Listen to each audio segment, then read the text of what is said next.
지난주에는 이사야서 65장의 말씀을 통해 평범하고 당연하게 여기는 것들이 오히려 얼마나 소중하고 감사한지 말씀을 나누었습니다.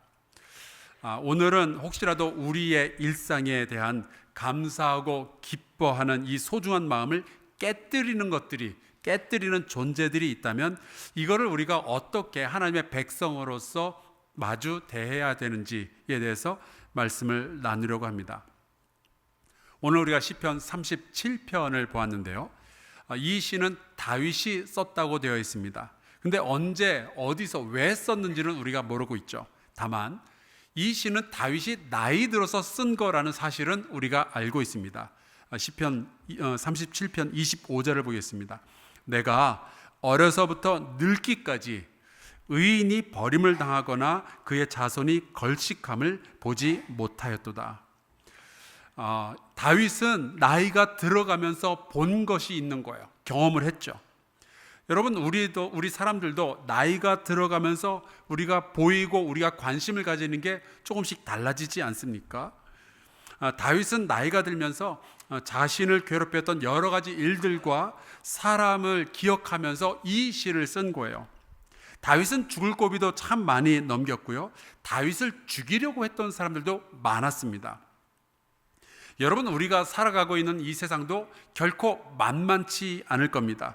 우리를 화나게 하고 우리를 짜증나게 만드는 사람들이 있죠. 우리의 감사를 깨뜨려버리고 어떻게 해서 내가 가진 이 기쁨인데 순식간에 이 기쁨을 부숴버리는 그러한 사람들, 그러한 사건들이 있습니다.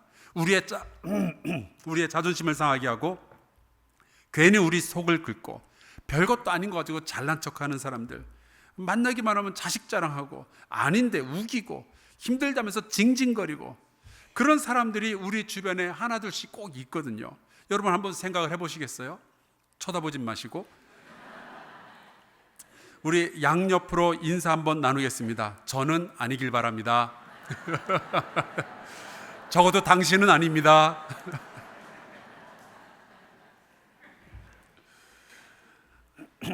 이번 월드컵 때 우리 대한민국 축구 국가대표 감독이 전 국민의 속을 뒤집어 놨습니다. 얼마나 화가 났는지 어떤 식당에서는 그 감독은 출입 금지라고 대문짝만하게 써놨더라고요. 그 와중에 어디서는 그 축구 감독을 환영한다라고 써붙인 곳도 있었습니다. 알고 보니까 정신병원이었어요. 사람들은 이렇게 자기의 화를 이렇게 표현을 하고 있습니다. 근데 여러분, 이렇게 미움을 받고 있는 국가대표 축구 감독은 우리가 안 보고 살 수 있는 사람이잖아요. 그런데 만약에 우리를 그렇게 짜증나게 만드는 사람, 우리에게 그렇게 깊은 상처를 입혔던 사람, 그 사람이 우리 집에 같이 살고 있으면 어떡하죠? 그 사람이 친척이면 어떡하죠? 직장에 갔더니 그런 사람이 있으면 어떡할까요? 교회에 그런 사람이 있으면 어떡할까요?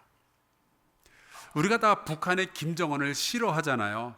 그 김정은 때문에, 그렇다고 해서 그 김정은 때문에 우리가 짜증나서 잠 못 자고 이런 사람들은 없잖아요. 하루 종일 김정은 때문에 막 일이 손에 안 잡히고 그러지 않잖아요. 그러니까 우리를 정말로 힘들게 하는 사람은 사실은 근처에 있는 사람들, 우리와 가까이 있는 그런 사람들이 우리에게 정말로 상처를 입히고 우리를 힘들게 하죠. 이런 사람들이 나에게 하는 짓과 그 말과 그 태도, 그리고 그 빈정거리는 그 눈빛은 잊을래야 잊혀지지도 않아요.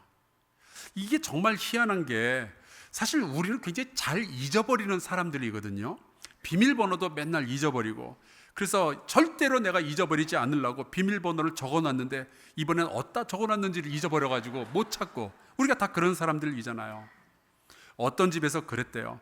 아내가 이제 남편에게 세차 좀 해오라고 시킨 거예요. 그래서 이 남자가 어느 세차장을 가야 될지 인터넷으로 검색을 했더니 집에서 아주 가까운 거리에 하나가 있더래요. 반가운 마음에 이 정도면 운동 삼아서 걸어가도 되겠다. 그래서 걸어갔답니다. 세차할 차는 안 가져가고. 저희 아버지도 목사님이셨거든요. 근데 이분도 설교 노트 대신에 가계부를 들고 강단에 서신 적이 있대요. 우리는 참 잘 잊어버리는 사람들입니다. 특별히 고마운 사람들이 내게 베풀어준 참 감사한 일들은 참 잘도 잊어버립니다. 하나님의 은혜 정말 잘 잊어버려요. 지난주 설교 기억 잘 안 나요. 그런데 놀라운 것은 우리를 힘들게 하고 짜증나게 했던 그 사람은 안 잊혀져요. 저도요, 저를 괴롭혔던 그 군대 고참 이름 석자가 지금도 기억이 나요. 그래서 우리 안에서 감사하는 마음과 불평하는 마음이 만나게 되면은 자꾸만 불평하는 마음이 이기는 거죠. 감사는 쉽게 사라져 버리는데 불평은 오랫도록 그 자리를 지키고 있으니까. 자, 이런 상황에서 우리는 어떻게 하면은 내 안에 담겨져 있는 이 소중한 감사하는 마음, 내가 어떻게 해서 만들어낸 이 기쁜 마음을 오랫동안 유지하고 지켜낼 수 있을까? 그 말씀을 나누고 싶은 거죠. 오늘 말씀 1절과 2절을 한번 보도록 하겠습니다. 악을 행하는 자들 때문에 불평하지 말며 불의를 행하는 자들을 시기하지 말지어다. 그들은 풀과 같이 속히 배임을 당할 것이며 푸른 채소같이 쇠잔할 것임이로다. 쉽게 말하자면은 내 삶에 나타난 나쁜 놈들 때문에 나를 괴롭히고 나를 속상하게 했던 그 사람들 때문에 불평하는 것을 멈추라는 거예요. 왜냐하면 그들의 끝을, 그들의 미래를 우리가 알고 있기 때문에. 어떤 미래일까요? 하나님이 다 알아서 해결해 주신다는 사실이죠. 왜냐하면 그들은 결국 그들의 악행과 그들의 불의 때문에 스스로 망하게 될 테니까 너무 신경 안 써도 된다는 거예요. 사실 다윗은 그런 사람들을 살아오면서 많이 봤습니다. 제일 먼저 사울 왕이라는 사람이 있었죠. 사울 왕은 괜히 다윗을 미워해가지고 심지어 다윗을 죽이려고까지 합니다. 그때 다윗은 정말 그 화나는 마음에 속 시원하게 복수해 줄 수 있는 기회가 몇 번 있었거든요. 근데 그때 복수하지 않고 다 그냥 하나님께 맡겨드리죠.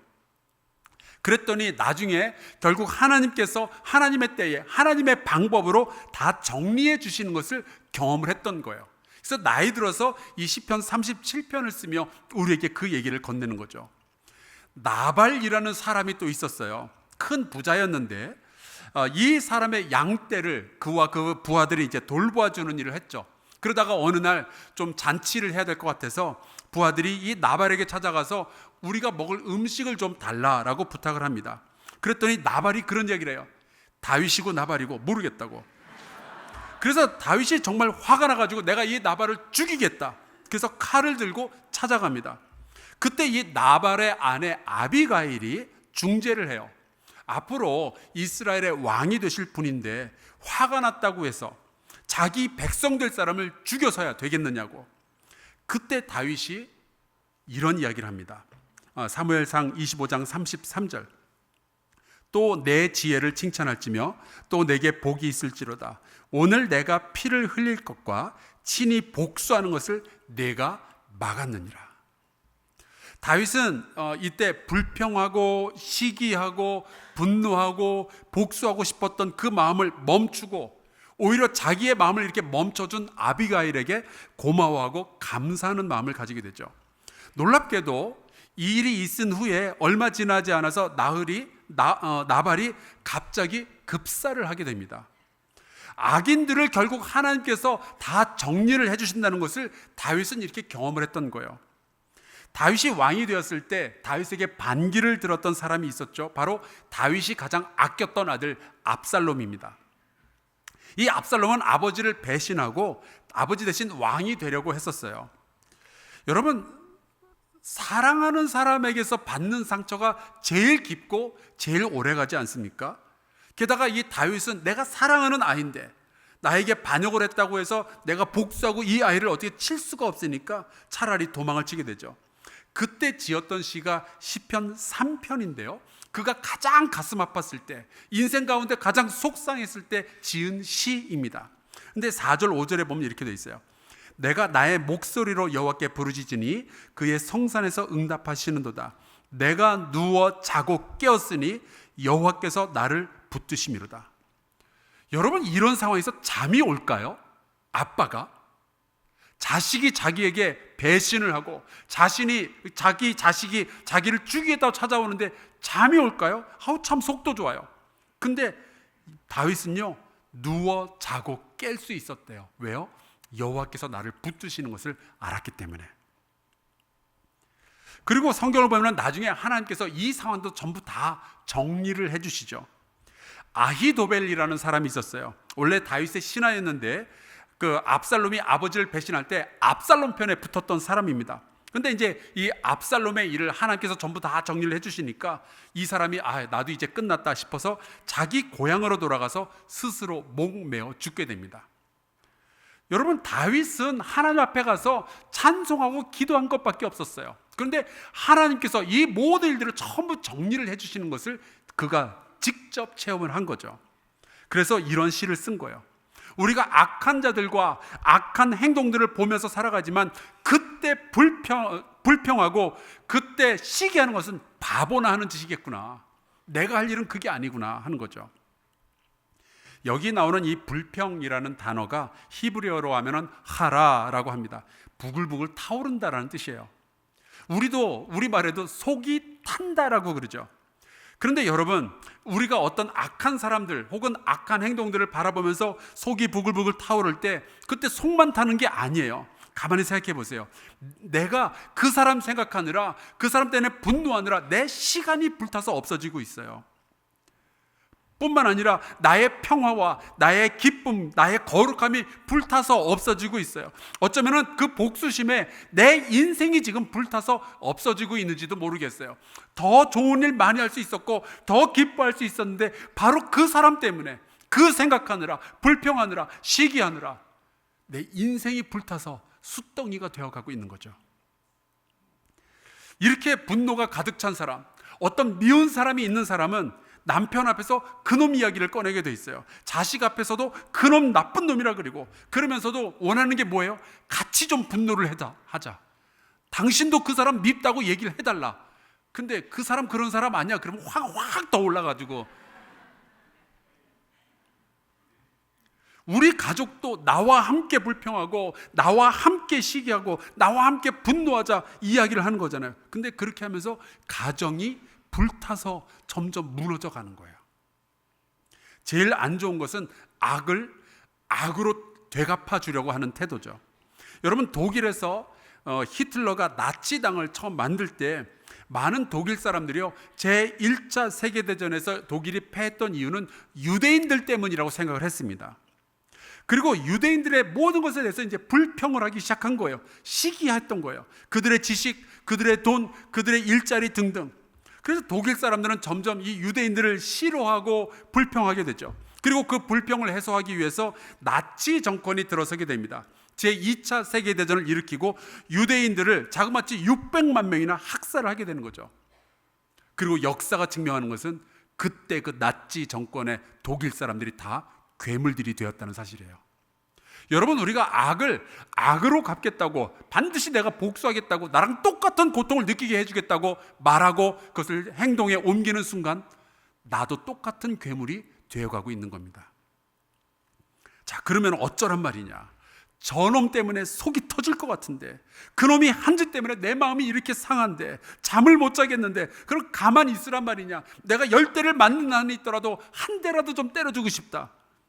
근데 바로 그 순간에 다윗은 이렇게 말하죠. 3절 4절 여호와를 의뢰하고 선을 행하라. 땅에 머무는 동안 하나님의 성실을 먹을거리로 삼을지어다.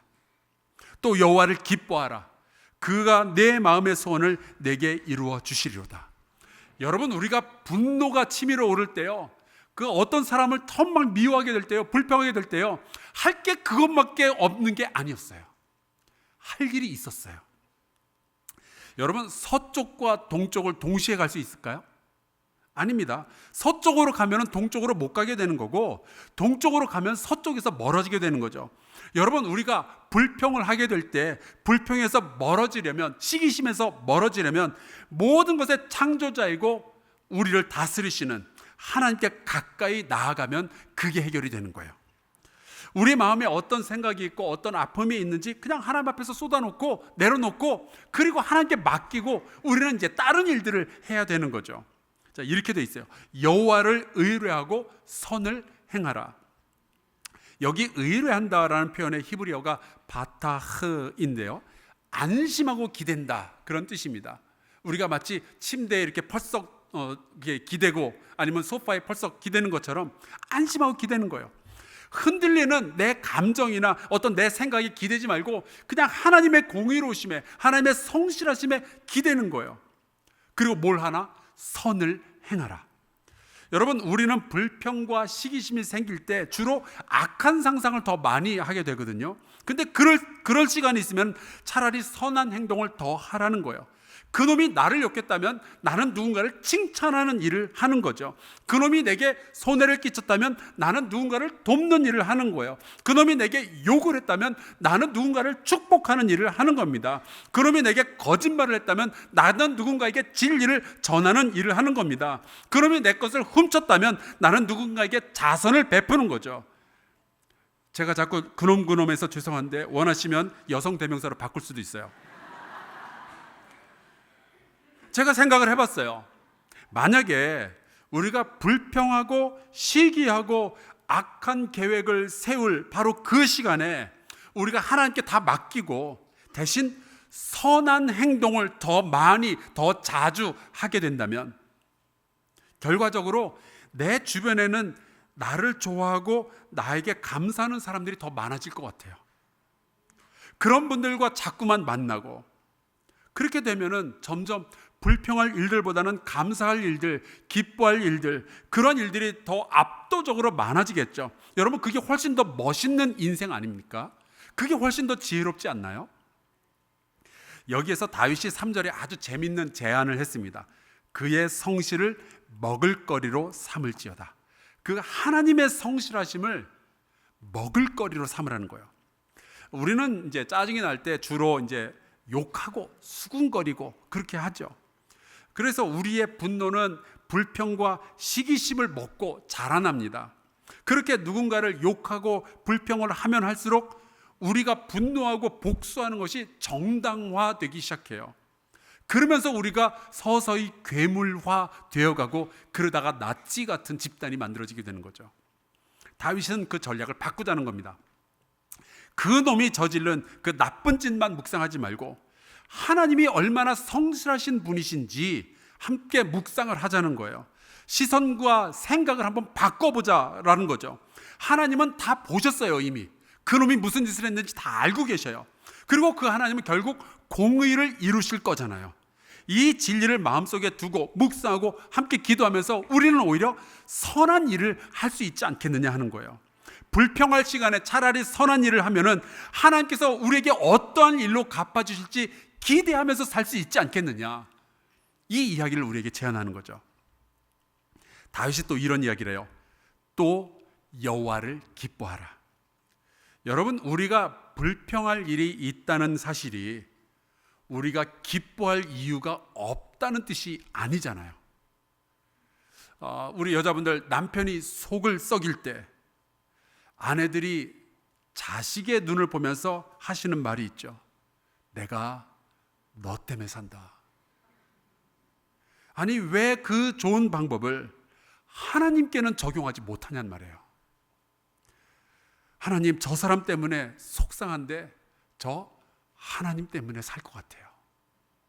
왜 이렇게 못하냔 말이에요.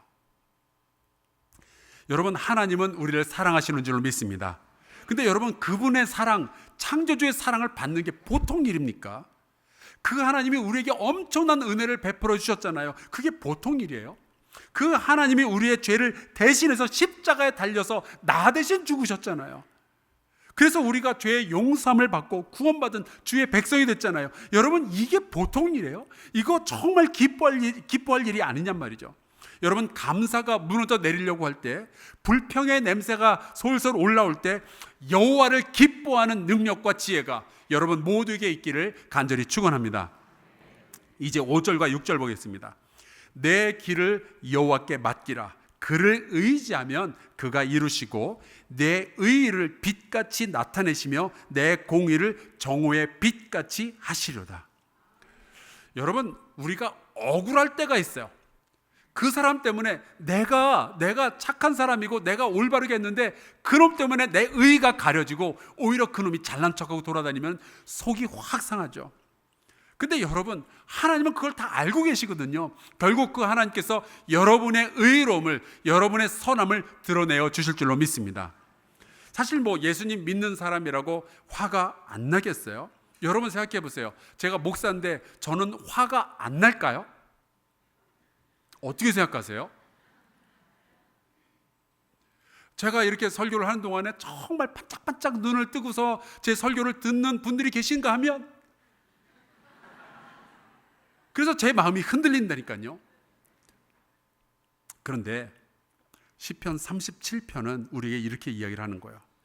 그 화나는 순간에 여호와께 너의 길을 맡길 수 있겠느냐? 나의 삶을 시작하셨고 지금까지 나의 길을 인도하신 그 하나님, 그 하나님께 앞으로도 너의 모든 인생을 맡길 수 있겠느냐? 여러분, 그것을 우리가 인내라고 부르죠. 그래서 그런 말이 있습니다. 인내가 곧 믿음이다.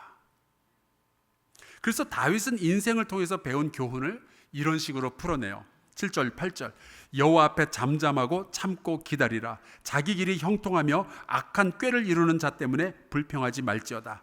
분을 그치고 노를 버리며 불평하지 말라. 오히려 악을 만들 뿐이라. 다윗은 이런 것들을 다 경험을 해본 거예요. 불평의 끝은 악함으로 이어진다는 것을 알았던 거예요. 여러분, 아까 말씀드렸던 나발 사건이 그랬습니다. 불평을 하니까 분노가 생기고 분노가 점점 더 힘과 정당성을 얻게 되고요. 이 분노의 끝에서는 악한 말과 행동과 결과가 나오게 되는 거죠. 저는 이 말씀을 읽으면서 왜 그렇게 예수님께서 악한 자들을 저주하기보다는 오히려 그들을 위해서 기도하라고 말씀하셨는지 좀 알 것 같아요. 왜 우리 보고 선으로 악을 이기라고 성경이 말씀하시는지 알 것 같아요. 너도 수만 달란트 빚진 사람인데 어떻게 조금 빚진 사람을 그렇게 용서 못할 수가 있느냐? 왜 그렇게 말씀하셨는지 알 것 같아요. 여러분, 분노와 시기의 끝은 악함이요, 이 악함이 우리와 이 세상을 지금 괴물처럼 만들어가고 있어요. 해마다 부산 경찰청에서는 5월이 오면은 부산 동의대 사건 순직 경찰관들을 위한 추도식을 합니다. 올해도 그 추도식을 했어요. 이 사건이 하나 있었죠. 1989년 부산 동의대학에서 시험지 유출 사건이 있었습니다. 그것 때문에 너무 화가 난 이 대학생들이 데모를 하는데 그거를 말리는 그 근처 파출소에 화염병을 집어 던진 거예요. 그래서 경찰들이 그 학생들을 체포를 했습니다. 그랬더니 이 학교의 총학생회가 막 정의를 부르짖으면서 근처에서 근무 중이던 전투 경찰들을 납치해요. 근데 생각해 보세요. 이 대학생들이나 그 전투 경찰들이나 나이가 비슷할 거거든요. 이 전투 경찰들도 사실은 대학교 휴학하고 군대를 갔는데 전투 경찰로 간 사람들이에요. 데려다가 납치해가지고 때리고요, 방에다 가둬놨습니다. 근데 결국에 이 갇힌 전투 경찰들을 구하려고 다른 경찰들이 이제 학교 안으로 진입을 하죠. 근데 그때 그 총학생회가 경찰들이 들어올 만한 곳에다가 미리 신나를 뿌려놨다가 경찰들이 들어오는 길에 불을 질렀어요. 그래서 현장에서 7명이 죽었습니다. 그것 때문에 지금까지 계속해서 추도식이 열리고 있는 거예요. 여러분, 이 사건에서 누가 괴물일까요? 정의를 외쳤던 그 학생들을 검거한 경찰들이 괴물입니까? 아니면은 경찰 오는 길에 불을 질러서 사람들을 죽게 한 사람들이 괴물입니까?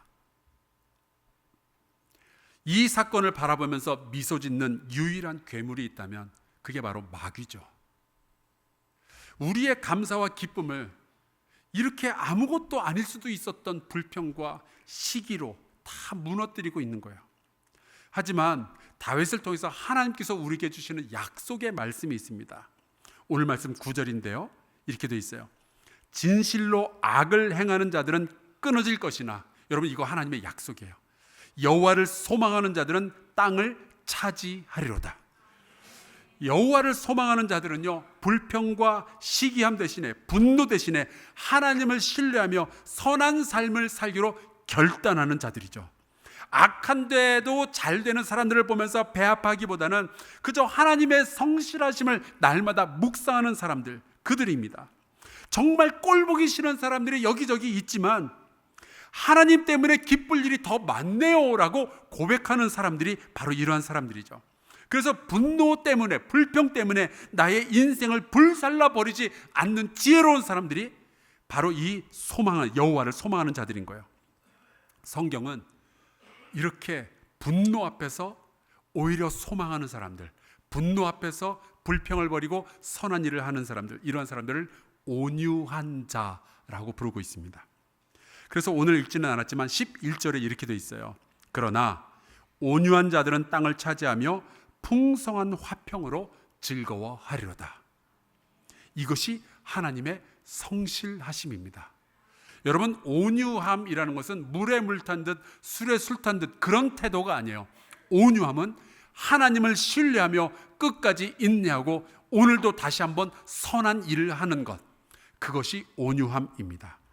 여러분, 우리의 온유함을 보시는 하나님은 악을 오래 참지 아니하시고 반드시 하나님의 때에 하나님의 방법으로 공의를 이루어 주실 줄로 믿습니다.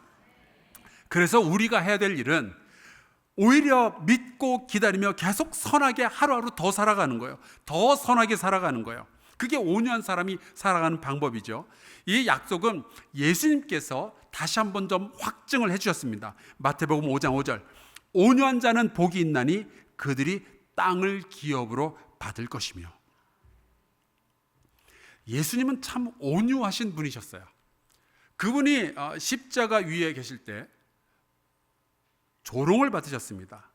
네가 하나님의 아들이면 한번 뛰어내려 보라는 이야기도 듣죠. 사람들이 예수님에게 침도 뱉었어요. 그때 주님은 너 말 잘했다 그러면서 뛰어내리지 않으셨어요. 능력이 없어서가 아니었습니다. 오히려 능력이 많으셨기 때문이죠. 모든 것을 하나님의 뜻에 맡기고 끝끝내 인내할 수 있는 힘이 예수님에게 있었던 거예요. 칼을 쓰는 자는 칼로 망하고 악을 악으로 갚는 자는 하나님의 아들이 될 수 없다는 것을 아셨기 때문에요. 그래서 모든 것을 하나님께 전부 맡기고 오히려 이들을 용서해 달라고 기도하시죠. 만약에 그분이 그 십자가 위에서 분노를 참지 못하고 너 죽고 나 죽자면서 복수하셨더라면 인류의 구원은, 그리고 저와 여러분의 구원은 없었을 겁니다. 여러분, 우리가 죄 지을 때를 한번 생각해 보세요. 우리가 죄를 지을 때 사실 우리는 하나님께 거역을 하고 있는 거거든요. 만약에 그때마다 하나님께서 우리에게 복수를 하셨더라면 우리가 살아 있겠어요? 사실 그 하나님의 온유하심 덕분에 우리가 오늘날 여기까지 살아올 수 있었던 거죠. 그 하나님의 인내하심 덕분에 나와 우리 가족이 먹고 살면서 여기까지 오게 된 거예요. 그러니까 여러분, 정말로 내 마음을 뒤흔들고 우리의 가족의 평화를 깨뜨리고 내 안에 분노를 일으키는 그 어떠한 사건 혹은 그 어떠한 사람이 있다면 하나님께 온전하게 전부 맡기고 기도하며 오늘 하루도 다시 한번 선한 삶을 살아내시기를 주의 이름으로 간절히 축원합니다. 그 사람이 그렇게 꼴보기 싫다면 보지 마세요. 그 사람에 대해서는 이제 그만 생각하시고 이제는 하나님 생각하시면 좋겠어요. 하나님의 성실하심을 나의 음식으로 삼고 매일같이 먹고 묵상하면 좋겠어요. 나 대신 십자가 지신 예수 그리스도를 다시 한번 생각하면 좋겠어요. 여러분, 우리에게는 불평해야만 할 이유보다 감사하고 기뻐해야 할 이유가 압도적으로 많아요. 우리가 하나님 앞에서 찬양드려야 할 이유가 압도적으로 강합니다. 그래서 우리는 기도하는 거죠. 여러분, 다윗이 시편에 굉장히 많은 시들을 써놓았는데 그 가운데 많은 부분이 처음에는 불평으로 시작을 해요. 고자질을 해요. 하나님, 저 사람 때문에 내가 못 살겠어요. 그렇지만 그 시가 지나가면 지나갈수록 하나님께서 베풀어 주신 은혜를 기억하게 되고 결국 감사와 찬양으로 끝나게 되지 않습니까? 여러분, 우리에게는 미운 사람들이 아마 있게 마련인 것 같아요. 잊기 힘든 상처와 고통들도 가슴 어딘가에 새겨져 있겠죠. 그래서 그것 때문에 불평하고 시기하다가 만약에 우리가 악으로 갚고 난 후에 속이 좀 시원하다고 내가 참교육을 이루었다고 미소 짓게 된다면 우리 뒤에서 함께 미소 짓고 있는 것은 아마 하나님은 아닐 거예요. 우리에게는 선으로 악을 이기라 말씀하시는 하나님이 계십니다. 나를 위해 온유함 가운데 십자가에서 죽으신 예수님이 계십니다. 공의로우신 하나님께 모든 심판, 모든 복수 다 맡기고 우리는 매일같이 선한 삶을 다시 한 번 더 살아가며 하나님으로 인하여서 기뻐할 수 있게 되기를 주의 이름으로 축원합니다. 그러한 사람들에게 하나님께서는 결국 정의를 세워주실 거고 온유한 자가 믿음으로 땅을 차지하게 하는 놀라운 복을 허락하여 주실 줄로 믿습니다. 우리 함께 찬송 부르고 기도하면 좋겠어요. 여러분, 가만히 생각해 보면은 우리에게는 불평할 일보다는 감사할 일들이 훨씬 더 많이 있습니다. 이 자그마한 불평, 이것이 우리의 감사, 우리의 기쁨을 가리지 않게 하면 좋겠어요. 우리 같이 이 찬송 부르고 기도하겠습니다.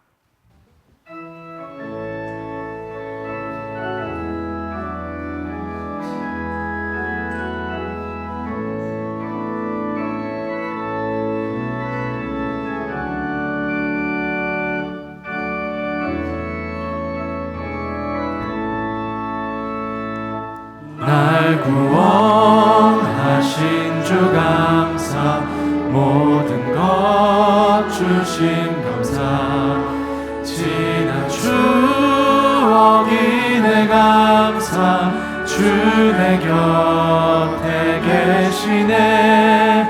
향기로운 봄철의 감사, 외로운 가을날 감사, 사라진 눈물도 감사, 나의 영혼 평안해.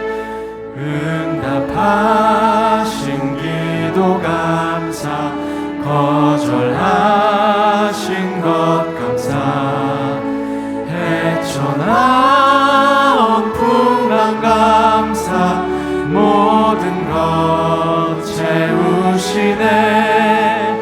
아픔과 기쁨도 감사, 절망 중 위로 감사, 증량 못할 은혜 감사, 크신 사랑 감사해. 길가에 장미꽃 감사, 장미가시도 감사, 따스한 가정 희망 주신 것 감사, 기쁨과 슬픔도 감사, 하늘 평안을 감사, 내일의 희망을 감사, 영원토록 감사해. 우리 함께 통성으로 기도하겠습니다. 이렇게 기도하면 좋겠어요. 하나님, 나의 불편함과 나의 불평의 감정을 주님께 다 맡기겠습니다. 악을 악으로 갚지 아니하고 오히려 선한 일을 더 하겠습니다. 하나님을 기뻐하기를 원합니다. 주님의 성실하심을 묵상하기를 원합니다. 주님, 나를 도와주시옵소서. 함께 통성으로 기도하겠습니다. 아버지, 주께서 우리에게 놀라운 일들을 베풀어 주셔서 감사합니다. 특별히 하나님은 공의의 하나님이시고, 하나님, 내가 악한 생각을 하지 않을지라도 주님께서 모든 것들을 정리하시고 공의를 세워주실 터인데, 하나님, 나의 선하고 의로움을 드러내어 주실 터인데, 하나님, 내가 조급하게 내 방법대로 해결하려 하지 아니하고 나는 모든 것 주님께 맡기고 오늘 하루를 다시 한번 선하게 살아가게 하여 주시옵소서. 주의 성실하심을 묵상하게 하여 주시옵소서. 하나님 아버지의 불평과 시기를 내려놓고 이제 우리가 감사함으로 나아갈 수 있도록 날마다 주시옵소서.